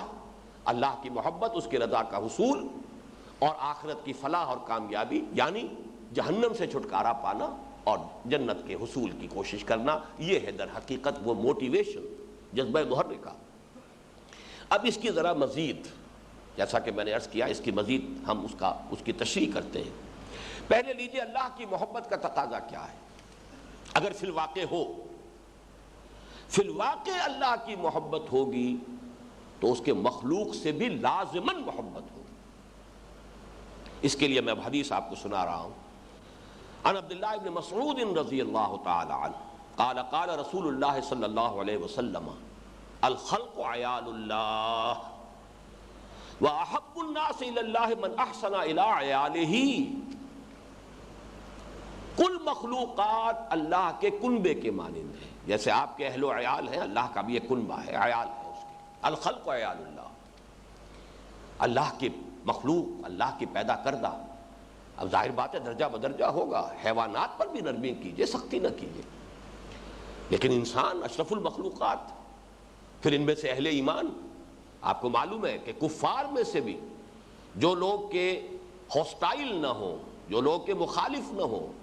جو ہمارے خلاف اور دین کے خلاف ایکٹیو نہ ہو، تو اس کے بارے میں فرمایا اللہ تعالیٰ تمہیں نہیں روکتا اس سے، ان تبروہم وتقسطوا الیہم، ان کے ساتھ نیکی کے کام کرو، بھلائی کے کام کرو۔ وہ بھی مخلوق ہے اللہ کی، وہ بھی انسان ہے۔ ہاں البتہ جو ہاسٹائل ہو گئے، جو آپ کا راستہ روک رہے ہیں، اب غیرت و حمیت دینی کا تقاضا یہ ہوگا کہ ان کے ساتھ کوئی دلی محبت کا رشتہ باقی نہ رہے۔ وہ اقامت دین کی جد و جہد کا ایک تقاضا ہوگا۔ لیکن چاہے کوئی کافر ہے، کوئی غیر مسلم ہے، لیکن یہ کہ وہ ہاسٹائل نہیں ہے، ایڈورسریز میں شامل نہیں ہے، لہذا اس کے ساتھ نیکی، بھلائی، خیر، اس کی خدمت یہ بھی شامل ہوگی۔ لہذا یہاں لفظ آیا الخلق عیال اللہ، پوری مخلوق اللہ کے کنبے کے مانند ہے۔ وَأَحَبُّ النَّاسِ إِلَى اللَّهِ مَنْ أَحْسَنَ إِلَىٰ عِيَالِهِ، اور اللہ کے نزدیک تو محبوب ترین انسان وہ ہے جو اس کے عیال کے ساتھ حسن سلوک کرے۔ یہ حب خداوندی کا ایک لازمی منطقی تقاضا ہے۔ اس حدیث کو ہمیں اچھی طرح یاد کرنا چاہیے، حرز جان بنانا چاہیے۔ یہ امام بیہقی لائے ہیں اس کو رحمہ اللہ شعب الایمان میں۔ اب ذرا اس سے آگے آئیے، دیکھیے جنت میں داخلہ اور دوزخ سے چھٹکارا، متعدد احادیث ایسی آئی ہیں اور بار بار سامنے آئی ہیں۔ یہ بغیر اللہ کے فضل اور اس کی رحمت کے ممکن نہیں۔ کوئی شخص محض اپنے عمل سے جنت میں داخل نہیں ہو سکے گا۔ اب ظاہر بات ہے آپ کی ساری بھاگ دوڑ، آپ کی ساری مساعی دعوت دین کے سلسلے میں ہو رہی ہوں، چاہے وہ اقامت دین کی جد و جہد میں ہو رہی ہوں، چاہے وہ جلسے اور جلوس ہوں، اور چاہے وہ اجتماعات ہوں، چاہے وہ درس و تدریس ہو، یہ سب کی سب جو ہے مساعی عمل میں ہے نا۔ لیکن کیٹیگوریکل حدیث موجود ہے کوئی شخص جنت میں داخل نہیں ہو سکے گا محض اپنے عمل کی بنیاد پر، جب تک کہ رحمت خداوندی شامل حال نہ ہو۔ یہ حدیث میں نے بارہا آپ کو سنائی ہے، آج پھر آپ کو اس کے حوالے اور متن کے ساتھ سنا رہا ہوں۔ عن جابر بن عبداللہ رضی اللہ عنہما، حضرت جابر ابن عبداللہ رضی اللہ تعالی عنہما ان سے مروی ہے، قال سمعت رسول اللہ صلی اللہ علیہ وسلم یقول، میں نے خود سنا اللہ کے رسول صلی اللہ علیہ وسلم کو یہ فرماتے ہوئے، لا يدخل احدا منکم عملہ الجنہ، تم میں سے کسی شخص کو اس کا عمل جنت میں داخل نہیں کر سکے گا، ولا یجیرہ من النار، اور نہ اسے آگ سے چھٹکارا دلا سکے گا۔ ذرا نوٹ کیجئے، کیٹیگوریکل سٹیٹمنٹ ہے، لا يدخل احدا منکم عملہ الجنہ ولا یجیرہ من النار ولا انا، یہاں تک کہ خود میں بھی، یہ انتہا ہو گئی اس معاملے کی کہ حضور اپنے بارے میں بھی فرما رہے ہیں، الا برحمت اللہ عز وجل، جب تک کہ رحمت خداوندی اللہ تعالی عز وجل کی رحمت شامل حال نہ وہ دستگیری نہ کرے، کوئی محض اپنے عمل کی بنیاد پر جنت میں داخل نہیں ہو سکے گا۔ اب اس میں بھی ذہن میں رکھیے، وہ عمل نماز روزہ حج زکوٰۃ بھی ہے، وہ عمل اقامت دین کی جد و جہد بھی ہے، وہ تو ساری بھاگ دوڑ، ہماری ساری تنظیمی تحریکی مساعی، وہ سب کے سب اسی کے دائرے میں آئیں گی، وہ عمل ہی تو ہے نا۔ لیکن محض اس پر تکیہ کر لینا، یہ گویا کہ نبی اکرم صلی اللہ علیہ وسلم کی اس واضح تنبیہ کے خلاف ہوگا۔ اسی طرح یہی حدیث جو ہے وفی روایت، ایک دوسری روایت آئی ہے، یہ دونوں روایتیں جو ہے یہ امام مسلم رحمہ اللہ لائے ہیں، قاربوا وسددوا واعلموا انه لن ينجو منكم احد بعمله لن ينجو منكم احد بعمله، قالوا یا رسول اللہ ولا انت، قال ولا انا الا ان يتغمدني الله برحمت منه وفضل۔ حضور نے فرمایا صلی اللہ علیہ وسلم، محنت کرو، تسلسل کے ساتھ کام کرتے رہو اور سیدھے چلنے کی کوشش کرو۔ اس کے بعد فرمایا اور جان لو تم میں سے کوئی شخص محض اپنے عمل کی بنیاد پر نجات حاصل نہیں کر سکے گا۔ اب یہاں لفظ نجات آ گیا، راہ نجات کو ذہن میں لائیے، بعملہ لن ینجو منکم احد بعملہ، قالوا یا رسول اللہ ولا انت، کیا آپ بھی؟ قال ولا انا، فرمایا ہاں میں بھی، الا یتغمدنی اللہ برحمت منہ وفضل، الا یہ کہ اللہ تعالیٰ ڈھانپ لے مجھے اپنے رحم اور فضل سے۔ اب اگر یہ بات اس قدر وضاحت کے ساتھ سامنے آ گئی تو اب دوسری حدیث سنیے، اللہ کی رحمت سے آپ حصہ نہیں پا سکیں گے اگر آپ اس کے خلق پر رحم نہیں کرتے۔ یہ چیزیں بھی پورے کیٹیگوریکل سٹیٹمنٹس کی شکل میں آپ کے سامنے آ جائیں گی۔ اگر رحمت خداوندی سے حصہ چاہیے اور نجات اس کے بغیر ہے نہیں، تو اب وہ رحمت کیسے حاصل کی جائے گی؟ وہ احادیث اب سن لیجئے۔ عن عبداللہ ابن عمرو بن العاص رضی اللہ عنہما، حضرت عبداللہ ابن عمرو بن العاص رضی اللہ عنہما سے مروی ہے، ان رسول اللہ صلی اللہ علیہ وسلم قال، کیا حضور صلی اللہ علیہ وسلم نے فرمایا، الراحمون یرحمہم الرحمن، رحم کرنے والوں ہی پر رحمان رحم فرمائے گا، ارحموا من فی الارض یرحمکم من فی السماء، زمین والوں پر رحم کیا کرو، تم پر رحم فرمائے گا جو آسمان میں ہے، وہ ذات وہ ہستی تم پر رحم فرمائے گی۔ لیکن یہ ایک شرط اور اس کی جزا ہے، اگر تم رحم کرو گے یرحمکم، تب اللہ تعالیٰ تم پر رحم فرمائے گا، آسمان والا تم پر رحم فرمائے گا۔ وعن جریر بن عبداللہ رضی اللہ عنہما، اب یہ دوسری روایت حضرت جریر بن عبداللہ سے رضی اللہ عنہما، قال قال رسول اللہ صلی اللہ علیہ وسلم، یہ پہلی روایت جو میں نے آپ کو سنائی یہ ترمذی میں بھی ہے اور سنن ابی داؤد میں بھی ہے۔ یہ دوسری حدیث جو ہے یہ بخاری مسلم ترمذی تینوں میں موجود ہے۔ لا یرحم اللہ من لا یرحم الناس، اللہ رحم نہیں کرے گا ان لوگوں پر جو لوگوں پر رحم نہیں کرتے۔ وفی روایت من لا یرحم الناس لا یرحم اللہ، جو لوگوں پر، یعنی صرف ترتیب اس روایت کے اندر بدل گئی ہے، جو لوگوں پر رحم نہیں کرتا اللہ بھی ان پر رحم نہیں کرے گا۔ تیسری حدیث، وعن ابی ہریرہ رضی اللہ عنہ قال قال رسول اللہ صلی اللہ علیہ وسلم، من لا یرحم لا یرحم، یہ بھی بخاری اور مسلم متفق علیہ، پھر ابو داؤد ترمذی سب میں موجود۔ جو رحم نہیں کرتا اس پر رحم بھی نہیں کیا جائے گا. رحم نہیں کیا جائے گا جہنم سے چھٹکارا نہیں مل سکتا. جنت میں داخلہ این خیال است محال است جنون. چوتھی حدیث وعن عبداللہ ابن عمر رضی اللہ عنہما، حضرت عبداللہ ابن عمر رضی اللہ عنہما سے روایت ہے، قال قال رسول اللہ صلی اللہ علیہ وسلم انما یرحم اللہ من عبادہ الرحماء. رواہ البخاری، یہ صحیح بخاری کی روایت ہے. حضرت عبداللہ ابن عمر فرماتے ہیں کہ حضور نے فرمایا کہ اللہ تعالیٰ رحم فرمائے گا انہی لوگوں پر جو خود رحم دل ہوں گے. وعن ابی ہریرہ رضی اللہ عنہ قال سمعت ابا القاسم صلی اللہ علیہ وسلم یقول لا تنزع الرحمت الا من شقی. رحمت کا جذبہ یہ حضرت ابو ہریرہ سے ہے رضی اللہ تعالی عنہ، اور یہ ترمذی اور ابو داؤد میں روایت ہے. رحمت جو ہے وہ اس سے محروم نہیں کیا جاتا، اس رحمت اور ہمدردی کا جذبہ کسی کے دل سے نہیں نکالا جاتا سوائے اس کے جو شقی ہے، بدبخت ہے، جو ہے ہی بدبخت شقی ہے، اس کے دل میں سے رحمت کا جذبہ نکال لیا جاتا ہے. لا ينزع الرحمت الا من شقی. معلوم یہ ہوا کہ اگر ہمارا نصب العین وہی ہے فی الواقع، اور اللہ کرے کہ ہو، اگر اس میں کوئی پولیوشن ہے جائزہ لینا چاہیے کہ ہمارے محرک عمل کے اندر اگر کہیں کوئی دوسری شے شامل ہو گئی، کوئی اپنی ذات کی پروجیکشن، کوئی ذاتی نمود، کوئی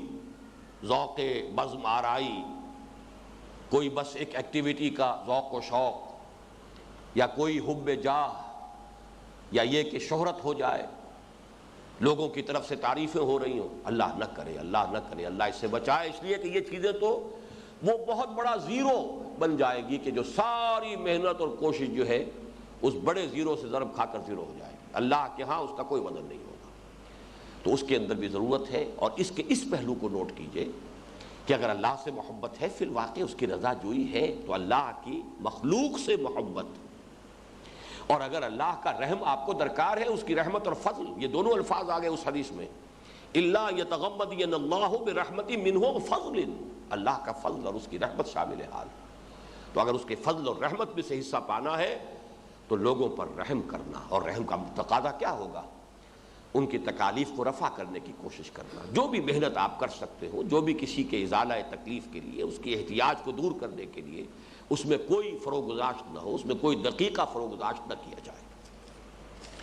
اب اس کے تکملے کے طور پر کچھ اور احادیث کے جو بہت جامع ہیں، حسن خلق کے موضوع پر احادیث. عن عائشہ رضی اللہ عنہا قالت سمعت رسول اللہ صلی اللہ علیہ وسلم یقول ان المؤمن لیدرک بحسن خلقہ درجۃ الصائم والقائم صائم القائم. حضرت عائشہ فرماتی ہے رضی اللہ تعالی عنہا کہ حضور صلی اللہ علیہ وسلم سے میں نے یہ سنا، آپ نے فرمایا کہ ایک بندہ مومن صرف حسن اخلاق، خوش خلقی سے وہ درجہ حاصل کر لیتا ہے جو الصائم الدائم الصائم القائم، جو قیام اللیل بھی مستقل کرنے والا ہو، روزہ بھی مستقل رکھنے والا ہو، جو اس کا درجہ ہوگا وہ حسن اخلاق سے، برتاؤ سے. ایک اور حدیث مجھے یاد آئی، اس کا چونکہ متن تو اس وقت حوالہ میرے سامنے نہیں ہے. تبسمک فی وجہ اخیک صدقۃ، اگر اپنے بھائی سے کشادہ روئی سے ملتے ہو، کشادہ پیشانی سے ملتے ہو، متبسم چہرے کے ساتھ اپنے بھائی کا استقبال کرنا جب وہ ملنے آئے، یہ بھی ایک صدقہ ہے. ورنہ ایسا نہ ہو کہ وہ آ کر جو ہے وہ مایوسی ہو اور کچھ خامخواہی پچھتائے کہ میں کاہے کو آیا، یہ عبوساً قمطریرا، جس طریقے سے میرا انہوں نے استقبال کیا ہے، نہ آیا ہوتا تو اچھا تھا. بجائے اس کے اس کو محسوس ہو، فرحت ہو کہ میرا استقبال کیا گیا ہے اور میرے ساتھ مل کر خوشی کا اظہار کیا گیا ہے. حضرت عائشہ ہی سے ایک دوسری روایت ہے، یہ پہلی روایت سنن ابی داؤد کی ہے، دوسری جامع ترمذی کی ہے. وعنہا قالت قال رسول اللہ صلی اللہ علیہ وسلم ان من اکمل المؤمنین ایمانا احسنهم خلقا والطفهم باہلہ. اہل ایمان میں سے سب سے زیادہ کامل ایمان والا وہ شخص ہے کہ جس کے اخلاق اچھے، حسن خلق، ملنسار ہے، ملنے جلنے والا ہے، خوش خلقی کا مظاہرہ کرنے والا ہے. والطفهم باہلہ، اور اپنے گھر والوں کے بارے میں بہت نرم ہے، نرم خوی. ایک تیسری حدیث ہے، یہ بھی حضرت امام ابی داؤد لائے ہیں، ومن ابی ہریرہ رضی اللہ عنہ قال قال رسول اللہ صلی اللہ علیہ وسلم اکمل المؤمنین ایمانا احسنهم خلقا وخیارکم خیارکم لأہلہ. تقریباً وہی حدیث ہے، اہل ایمان میں سب سے زیادہ کامل ایمان والا وہی ہے جس کے اخلاق بہت اچھے ہیں. اب ایک جامع ترین حدیث سن لیجئے. عن عبداللہ ابن عمر رضی اللہ عنہما، حضرت عمر بن الخطاب کے بیٹے حضرت عبداللہ راوی ہیں اس کے رضی اللہ تعالی عنہما، ان رسول اللہ صلی اللہ علیہ وسلم قال المسلم اخو المسلم. مسلمان، ہر مسلمان دوسرے مسلمان کا بھائی ہے. لا یظلمہ ولا یسلمہ، نہ وہ خود اس پر ظلم کرتا ہے نہ اسے ظالموں کے حوالے کرتا ہے کہ جو چاہے کر گزرے اس کے ساتھ. ومن کان فی حاجت اخیہ کان اللہ فی حاجتہ، جو مسلمان اپنے کسی بھائی کی حاجت براری میں لگا ہوا ہو، حاجت روائی میں لگا ہوا ہو، اللہ تعالیٰ اس کی حاجت پوری کرنے میں لگ جاتا ہے. ومن فرج عن مسلم کربۃ فرج اللہ عنہ بہا کربۃ من کرب یوم القیامہ. اور جو شخص کسی مسلمان سے کسی تکلیف کو، کسی الجھن کو، کسی کوفت کو دور کر دے گا، اللہ تعالیٰ اس کے طفیل وہ قیامت کے دن کی تکلیفوں اور الجھنوں اور کوفتوں میں سے کوئی نہ کوئی کمی کر دے گا اس کے لیے. ومن ستر مسلما سترہ اللہ یوم القیامہ. جو کسی مسلمان کی عیب پوشی کرے گا یا ستر پوشی کرے گا، سترہ میں دونوں آ جائیں گے. کسی کا کوئی عیب ہے اس پر پردہ ڈالا، کوئی ویسے بغیر لباس کے ہے اس کو لباس عطا کیا، اللہ تعالیٰ بھی اس کی پردہ پوشی فرمائے گا قیامت کے دن. یہ روایت تو بخاری اور مسلم دونوں کے اندر ہے، پھر یہ کہ باقی تمام کتب احادیث کے اندر بھی موجود ہے، ترمذی میں، ابی داؤد میں. البتہ اس میں امام رزین نے ایک خاص اضافہ کیا ہے رحمہ اللہ. ان کی روایت جو ہے اس میں یہ الفاظ مزید ہیں، وَمَن مَشَى مَعَ مَظْلُومٍ حَتَّى يُثَبِّتَ لَهُ حَقَّهُ ثَبَّتَ اللَّهُ قَدَمَيْهِ عَلَى الصِّرَاطِ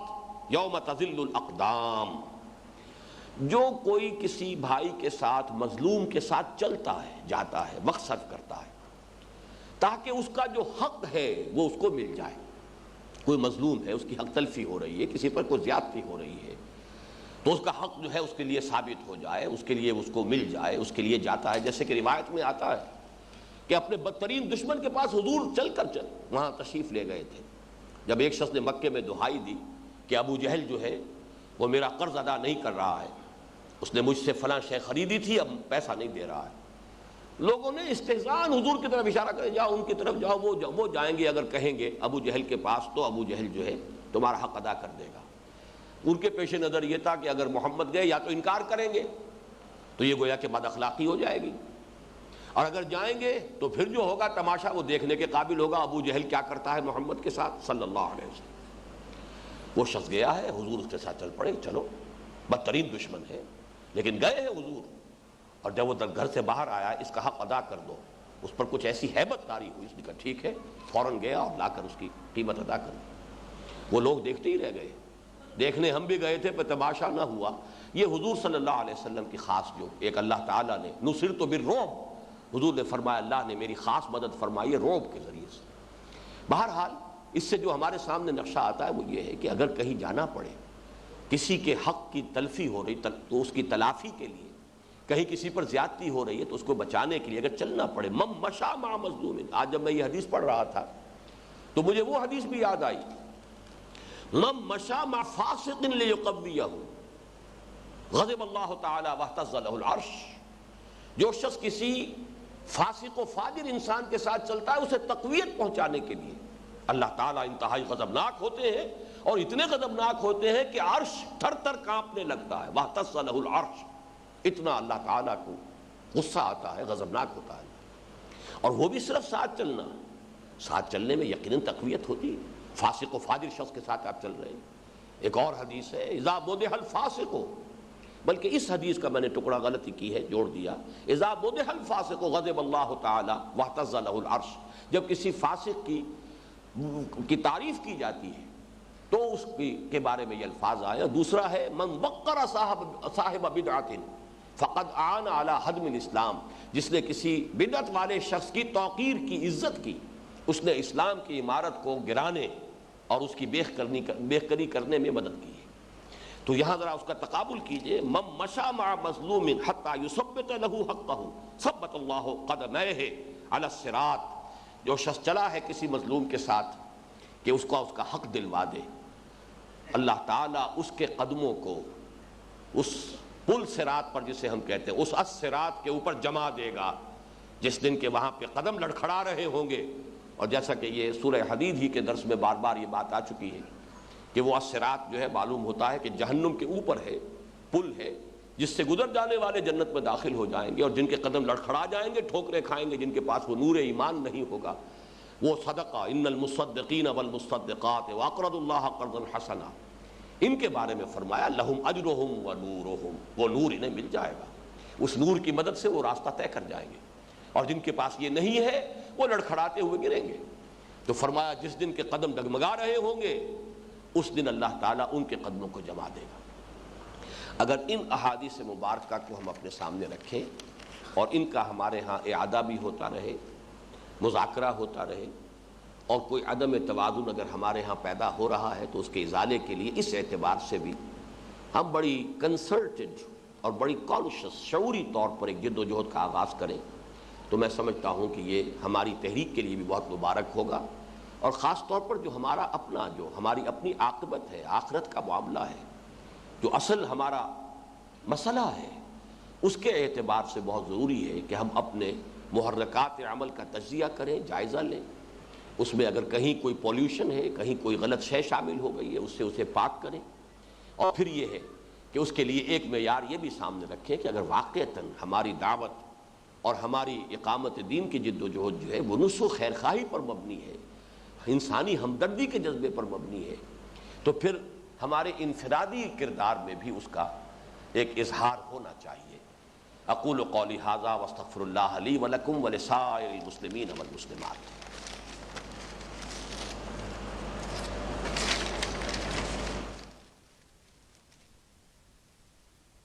بسم اللہ اولہ وآخرہ۔ خطاب کے اختتام پر ایک صاحب کی طرف سے ایک اشکال میرے سامنے پیش ہوا، اور وہ یہ کہ کوئی شخص درس بھی دیتا ہے، دعوتی کام بھی کرتا ہے، تحریکی کاموں میں بھی پوری دل جمعی کے ساتھ لگا ہوا ہے، لیکن اس کے ساتھ ساتھ اس کو اپنے دل میں یہ احساس بھی محسوس ہوتا ہے کہ شاید میری نیت میں کوئی خلل ہو سکتا ہے کہ اخلاص کے ساتھ میں یہ کام نہ کر رہا ہوں، تو اس صورت میں اس شخص کو کیا کرنا چاہیے؟ میں نے انہیں جو جواب دیا تھا میں نے مناسب سمجھا کہ وہ ریکارڈ بھی ہو جائے، تاکہ یہ کہ دوسرے حضرات کو بھی اگر ان کے دلوں میں یہ خیال پیدا ہو تو اس سے فائدہ پہنچے۔ اس قسم کے خیال کو ہمیشہ ایک شیطانی وسوسہ سمجھنا چاہیے۔ شیطان آپ کو خیر کے کاموں سے روکنے کے لیے یہ وسوسہ پیدا کرے گا۔ عملاً کبھی بھی کسی کار خیر سے انسان کو رکنا نہیں چاہیے، البتہ یہ کہ اگر اپنے جائزے میں، دروں بینی میں، اپنے گریبان میں جھانکنے میں کسی کمی کا احساس فی الواقع ہو رہا ہو تو اس مرض کے علاج کے لیے، اس کے ازالے کے لیے جو عملی تدبیر ہے وہ اصل میں سمجھ لینی چاہیے۔ پہلی بات وہ سمجھ لیں کہ ایسے کسی خیال کے تحت کسی کار خیر سے رک جانا یہ در حقیقت شیطان کو خوش کرنے کے مترادف ہوگا۔ وہ تو چاہتا ہے کہ خیر کے کاموں سے لوگوں کو روکے۔ الذی یوسوس فی صدور الناس، تو یہ بھی ان وسوسوں میں سے ہے کہ جس کی بنا پر وہ خیر کا کام رک جائے گا۔ کسی بھی خیر کے کام سے رکنا نہیں چاہیے اس وسوسے کے باعث۔ البتہ اگر واقعتاً دل میں یہ خیال ہے تو پھر اس کا ازالہ در حقیقت دو طریقے سے ہوتا ہے۔ ایک تو یہ کہ انفاق کچھ ایسا کیا جائے اتنے اخفاء کے ساتھ کہ پورا اہتمام ہو کہ کسی دوسرے انسان کو پتہ نہ چلے، جس کے لیے حدیث میں تو یہ الفاظ آئے ہیں کہ جو داہنا ہاتھ خرچ کرے بائیں کو اس کا پتہ نہ چلے۔ اس اخفاء کے ساتھ انفاق ہوگا، صدقہ ہوگا، خیرات کی جائے گی، تو اس سے انشاءاللہ اگر وہ اخلاص میں کوئی کمی ہے، کسی درجے میں کوئی ریا کی آلائش شامل ہو گئی ہے، تو اس کی تطہیر، اس کا تزکیہ وہ ہوتا چلا جائے گا۔ اسی طرح کبھی کبھی نماز ایسے پڑھی جائے، ایک تو یہ ہے کہ بعض لوگوں کے بارے میں یہ معروف ہو جاتا ہے یہ تہجد گزار ہے، تو بہرحال ان کو اپنی جگہ پر تو اس تہجد سے فائدہ ہوگا، لیکن جس بات کا میں اس وقت تذکرہ کر رہا ہوں وہ بالکل ایک دوسری نوعیت کی چیز ہے کہ کسی ایسے وقت میں اگر کوئی تہجد گزار ہے تو وہ تہجد سے ہٹ کے ذرا کوئی وقت ایسا نکالے کہ جس میں کسی کو پتہ نہ ہو، اس اخفاء کے ساتھ نماز ادا کی جائے۔ اگر وہ عام طور پر آخری شب میں جو کہ مسنون وقت ہے تہجد کا اگر اس کا عادی ہے تو کبھی ایسا ہو کہ وہ بالکل اول شب میں سونے کے بعد جلدی اٹھے اور اس وقت کو تبدیل کرے اور اس وقت نماز ادا کرے، اور اس میں پورا اہتمام یہ ہو کہ کسی کو پتہ نہ چلے۔ یہی دو چیزیں ہیں اصل میں کہ جس سے ریاکاری کا علاج ہو سکتا ہے۔ یہ علاج انسان کرنے کی کوشش کرتا رہے لیکن کسی خیر کے کام سے رکے ہرگز نہیں، وہ خیر کا کام جو ہے جاری رہنا چاہیے۔ اس کے علاوہ جو بعض سوالات آئے ہیں وہ بھی میں چاہتا ہوں کہ افادہ عام کے لیے آپ کے سامنے رکھ دوں۔ حلف الفضول یہ اصل میں ایک عہد نامہ تھا جو چند نوجوانوں نے مکہ مکرمہ میں اس بات کے لیے کیا تھا کہ ہم جہاں کہیں کوئی مظلوم ہوگا اس کی مدد کریں گے۔ یہ شیولری جو ہے یورپ کی تاریخ میں بھی اس چیز کا تذکرہ ملتا ہے۔ اسی طرح کا ایک عہد نامہ ایک معاہدہ چند نوجوانوں نے کیا تھا اور حضور صلی اللہ علیہ وسلم بھی اس میں شامل تھے۔ اس میں یہ اشکال ظاہر کیا گیا ہے کہ آپ نے کہا ہے کہ مکی دور میں آپ نے کوئی ایسا کام اجتماعی طور پر نہیں کیا۔ مکی دور جسے ہم کہتے ہیں وہ حضور کا قبل از آغاز وحی دور نہیں ہے بلکہ بعد از آغاز وحی دور، اور اس میں خاص طور پر جب کہ پرسیکیوشن اور مسلمانوں کو ستانے کا سلسلہ شروع ہو چکا تھا اور خاص طور پر غلاموں کا، تو ان کے ضمن میں کوئی اجتماعی فنڈ قائم کرنا، کوئی اس کے لیے کوئی خاص اہتمام کرنا، اس کا کم سے کم مجھے سیرت میں کوئی سراغ نہیں ملا۔ باقی جہاں تک حلف الفضول کا تعلق ہے اس کے بارے میں تو حضور بعد میں بھی فرماتے تھے، اس کی تحسین آپ نے کی ہے، اس کام کو خود بھی بہت اچھا سمجھا ہے، اور آپ نے فرمایا کہ آئندہ بھی کبھی ایسے کسی کام کے لیے کوئی شخص مجھے دعوت دے گا تو میں اس پر لبیک کہوں گا، اس میں شامل ہو جاؤں گا۔ یہ بھی یوں سمجھیے کہ ان عام بنیادی انسانی اخلاقیات کا ایک جز ہے کہ جو قدر مشترک ہے۔ اسی لیے میں نے حوالہ دے دیا کہ شیولری جس کو کہتے ہیں یورپ میں اس کی بھی ایک پوری تاریخ ہے، وہ اسی نوعیت کی چیز تھی کہ مظلوموں کی جو ہے داد رسی کے لیے کچھ لوگ باہمت لوگ ہر وقت تیار رہیں، تو یہ کام کرنے کا ہے۔ لیکن جو کہ کسی تحریک یا تنظیم کا معاملہ ہے، دعوت اور اقامت دین کی جد و جہد کے آغاز کے بعد، اس میں پھر اس کے لیے خاص طور پر وہ مکی دور جو ہے اس میں ہمیں کوئی اہتمام، جہاں مدینے کا تعلق ہے وہاں ایک آغاز ہی میں کہہ سکتے ہیں ہم کہ ایک اسلامی حکومت قائم ہو گئی، اسلامی معاشرہ قائم ہو گیا، اگرچہ موجودہ تصور ریاست کے تمام تقاضے تو جا کر پورے ہوئے ہیں فتح مکہ کے بعد، لیکن بہرحال وہ وقت تو نہیں رہا کہ جو مکے میں تھا، جہاں کے مسلمان مغلوب تھے، مظلوم تھے، مقہور تھے۔ تخافون ان یتخطفکم الناس، تم لوگ ڈر رہے تھے کہ لوگ تمہیں اچک کر لے جائیں گے، وہ کیفیت ختم ہو چکی تھی۔ اب حضور صلی اللہ علیہ وسلم اور آپ کے ساتھی اہل ایمان وہاں پر متمکن تھے۔ الذین ان مکناہم فی الارض اقاموا الصلاۃ وآتوا الزکاۃ وامروا بالمعروف ونہوا عن المنکر۔ اب تو ظاہر بات ہے ایتاء زکوٰۃ کا نظام شروع ہو گیا، وہ تو اجتماعی جماعت بھی ہو رہی ہے، جیسے کہ حضور نے مکی دور میں کہیں جمعہ قائم نہیں کیا، جمعہ بھی قائم کیا ہے تو مدینے میں آ کر کیا ہے۔ اسی طرح اس قسم کے کاموں کا بھی ہمیں کوئی سراغ مکی دور میں، جبکہ ابھی وہ دعوت اور اقامت کی جد و جہد کا وہ مرحلہ ابتدائی تھا، اس میں ہمیں اس کا سراغ نہیں ملتا۔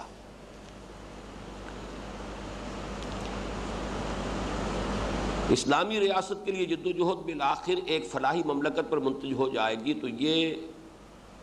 جد و جہد بھی تو خدمت خلق ہی کے ضمن میں آتی ہے۔ یہی تو بات میں نے عرض کی تھی کہ خدمت خلق کے یہ تین تصورات ہیں، تین لیولز ہیں، لیکن ایک یہ ہے کہ عام جو تصور ہے بھوکے کو کھانا کھلانا اور بیمار کی تیمارداری، علاج معالجہ کرنا وغیرہ وغیرہ، اور ایک یہ ہے اس سے اوپر کی سطح یہ ہے لوگوں کی عاقبت سنوارنے کے لیے دین کی طرف دعوت دینا، اور تیسری سطح جو ہے جس کو میں نے بلند ترین کہا ہے، اگرچہ وہ جیسے کہ میں نے صوفیہ کی اصطلاح آپ کے سامنے رکھی تھی کہ یہ بھی سلوک فی اللہ یا سیر الی اللہ عن اللہ ہے، تو اس میں واپس پھر معاشرے کی اصلاح کی طرف متوجہ ہو کر اور وہ نظام قائم کرنا، انہی دونوں کو تو ہم نے ایمفیسائز کیا ہے، جس کی وجہ سے کہ جو پہلی بات ہے وہ قدر اس پر ایمفسس جو ہے وہ کم ہو گیا ہے. اس کی تو وضاحت پوری میں کر چکا ہوں. اگر کہیں سیلاب زدہ یا آفت زدہ علاقے کے لوگوں کی مدد مطلوب ہے اور کوئی شخص ذاتی طور پر وہاں پہنچ کر مدد نہیں کر سکتا تو اس کے لیے ایک اجتماعی مدد کی ضرورت ہے. اس صورت میں کیا کیا جائے گا؟ یقیناً اس کے لیے انفاق کیا جائے، مال دیا جائے، چندہ کیا جائے. یہ چیزوں سے اس کی نفی نہیں ہے، لیکن یہ کہ آیا دعوت دین کی جد و جہد کے میں کسی کو اگر کوئی تکالیف آ رہی ہے تو اس کے لیے کوئی اجتماعی اب یہ بھی ایک عمومی آفت سمجھیے کہ ایک معاشرے کے اوپر آئی ہے، ایک عمومی تکلیف ہے، اس کو رفع کرنے کے لیے اگر کام کیا جائے تو یقیناً اس میں حصہ لیا جائے، اس کی نفی نہیں ہے.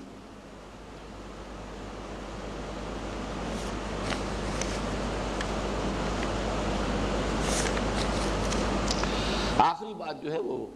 بہت ہی میں سمجھتا ہوں کہ سامنے کی بات ہے، لیکن بہرحال چونکہ کہی گئی ہے اس لیے میں اس کے ضمن میں بھی کچھ عرض کر دیتا ہوں کہ آپ نے اپنے خطاب میں کہا ہے کہ صرف انسان اپنے اعمال کی وجہ سے جنت میں نہیں جائے گا جب تک کہ اللہ کی رحمت نہ ہو. لیکن اسی وجہ سے بعض لوگ یہ کہتے ہیں کہ نماز روزے میں نماز روزہ بس ایسے ہی ہے، اللہ جسے چاہے بخش دے گا. اصل میں پہلی بات تو یہ ہے کہ یہ مغالطہ ہے کہ میں نے کہا میں نے تو حدیث نبوی سنائی ہے اور بڑی اہتمام کے ساتھ پورا متن آپ کو سنایا ہے. وہ میرا قول نہیں، حضور کا قول ہے صلی اللہ علیہ وسلم کہ کوئی شخص محض اپنے عمل کی بنیاد پر جنت میں داخل نہیں ہو سکے گا جب تک کہ رحمت خداوندی دستگیری نہ کرے. لیکن اس کا یہ مفہوم مخالف کہلاتا ہے کہ اگر کوئی نتیجہ یہ نکال لے کہ پھر عمل کی ضرورت نہیں ہے. یہ تو گویا کہ یہ معاملہ جو ہے وہ تو وہاں جا کر رحمت خداوندی سے محرومی ہوگی تو انسان جنت میں نہیں جائے گا. یہاں پر اگر کسی شخص نے عمل چھوڑ دیا تو گویا کہ وہ رحمت خداوندی سے یہی محروم ہو گیا. اس کے بارے میں تو کوئی شک اور شبہ کی گنجائش رہی نہیں. وہ تو جیسے کہ سورہ توبہ میں آیا الا فی الفتنۃ سقطوا، وہ تو فتنے میں مبتلا ہو ہی چکے، ان کی تو گمراہی جو ہے گویا کہ اس پر ثبت مہر تصدیق ثبت ہو چکی. اصل بات یہ ہے کہ عمل کرو، اپنی امکانی حد تک عمل کرو، لیکن یہ نہ سمجھو کہ اپنے عمل کی بنیاد پر صرف تم جنت میں داخل ہو جاؤ گے. یہ ہے اصل میں کہ جس کی نفی کی جا رہی ہے جب تک کہ رحمت خداوندی جو ہے وہ دستگیری نہ فرمائے. اور رحمت کے حصول کا ذریعہ کیا ہے کہ ارحموا من فی الارض یرحمکم من فی السماء، زمین والوں پر تم رحم کرو تو تم پر وہ رحم کرے گا کہ جو آسمان میں ہے تبارک و تعالی. اقول قولی ھذا واستغفر اللہ لی ولکم ولسائر المسلمین والمسلمات.